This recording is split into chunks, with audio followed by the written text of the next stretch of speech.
Magandang araw po sa inyo at sa lahat ng tagapakinig ng channel na ito.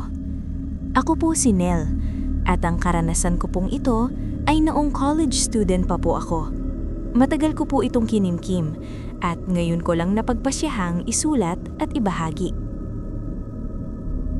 Noong mga panahong iyon, may isang karinderya sa food court malapit sa loob ng aming unibersidad na palaging dinudumog ng mga estudyante. Hindi siya malaki, hindi rin espesyal ang itsura. Karaniwang ulam lang ang nakalagay: adobo, sinigang, pritong isda, gulay. Pero iba raw ang lasa. Kahit murang ulam, parang lutong bahay na hinahanap-hanap mo. Halos araw-araw kaming kumakain doon ng mga kaklase ko. Minsan nga, kahit mahaba ang pila, naghihintay talaga kami. May mga estudyanteng galing pa sa ibang building na doon talaga kumakain, kahit may mas malapit na kainan. Ang may-ari ng karinderya ay isang babaeng nasa edad 50. Tahimik siya. Hindi pala salita, pero laging nakatingin sa mga kumakain. Hindi siya nungingiti, pero hindi rin masungit. Normal lang, iyon ang akala ko. Hanggang sa may napansin akong kakaiba.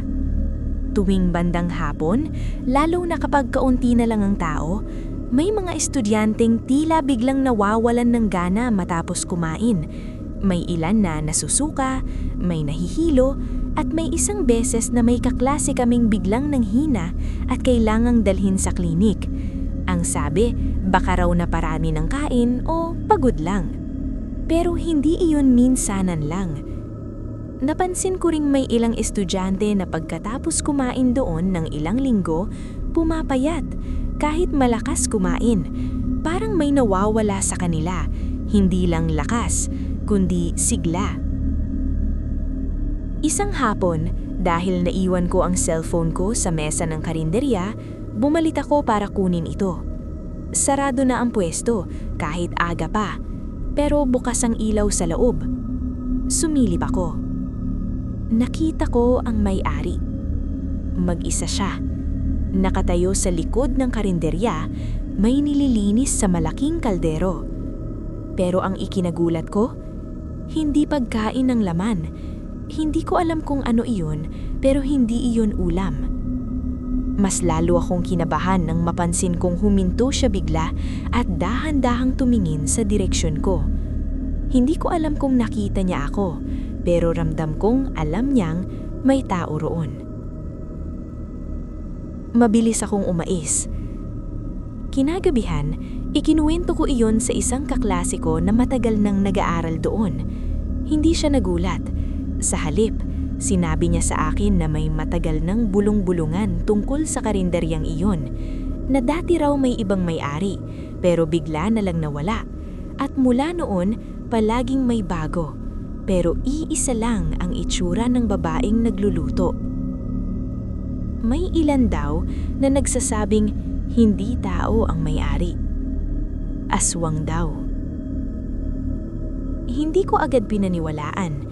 Pero kinabukasan, sinubukan kong obserbahan ulit. Habang kumakain ang mga estudyante, nakikita ko siyang nakatayo sa likod. Tahimik, nakatingin, parang may binibilang. Hindi ang pera, hindi ang plato, ang mga kumakain. Simula noon, hindi na ako bumalik sa karinderyang iyon. Ilang linggo lang, napansin naming unti-unti itong hindi na dinadayo.